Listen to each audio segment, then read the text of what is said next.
Welcome to Pyrography Made Easy. I'm Brenda. In this episode, I am going to show you how I trace from my photo to start a portrait. Well, let's get started. Photo prep.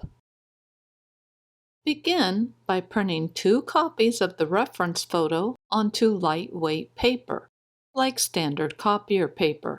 One printout will be used as our reference photo, and the other will be used for tracing. Flip over one of the printouts and coat the back of it with a thick layer of graphite. I like to use graphite that is anywhere from 2B to 6B in value. You can use pencils or you can use compressed graphite sticks. The sticks coat the back quicker, but they also coat your fingers in graphite. Do not use charcoal. It is very prone to smearing, so it's not a good choice in this application. The layer of graphite does not need to be perfect. Just make sure to coat everywhere that you will need to trace from. Here is how the back looked after I applied 2 layers of graphite. Securing photo. Take the graphite-coated printout and place it graphite side down onto your surface. Secure the printout with at least 2 pieces of tape. If you are working with paper, do not use Scotch tape on the paper. Instead, use a low-tack tape like paper tape, or secure the printout to the mounting board tape. Then you can use any type of tape. Tracing. I like to use a mechanical pencil to trace with. It keeps a sharp point, and I don't have to sharpen it. Pencil lines are hard to see in the video, so I will go over them with a red pen. I wanted you to understand why and where the pencil lines came from. When tracing, I use 2 types of lines, dashed and solid. The dashed lines are used to indicate where the tonal value changes. These tonal changes do not have clearly defined borders. Instead, there is a gradual transition of the tonal change. I use solid lines in areas that have clearly defined edges, like the outer edge of the ear and around the iris.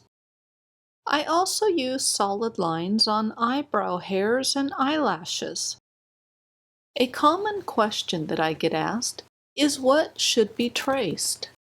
The first thing is the super important items that are essential for the face.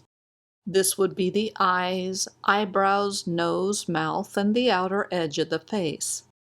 From there, you only need to trace what you need to be able to shade in the face. I am not super comfortable with portraits, so I like to mark all or at least the majority of the transition changes. These are the areas where the color shifts or the tonal value changes.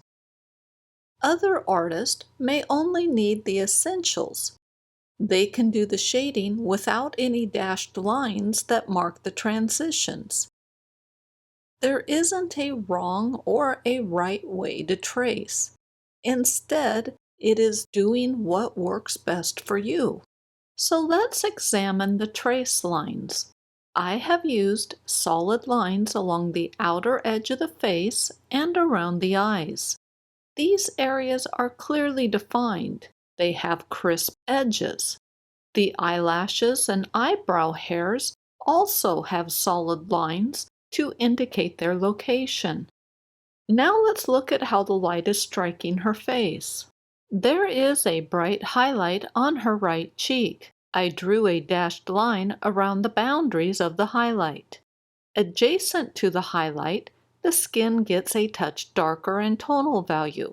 Again, I put a dashed line along the boundaries of that tonal value change. The side of the cheek gets darker, and there is a hint of a dimple. The dimple is darker than the adjacent skin, so a dashed line encompasses it. The same with the shadowed area along the side of the face. What all of these areas share is the lack of a crisp edge. Instead, the color or tonal value gets gradually lighter or darker depending on the area. The dashed lines let you know that you need to increase or decrease how dark you are burning. Ideally, the transition from one tonal value to the next should be smooth and seamless. You definitely do not want lines forming around these areas, because that would give the portrait a coloring book look. Double check. Before you remove the tracing photo, lift it up and look for missing stuff, like the eyes, nose, or mouth.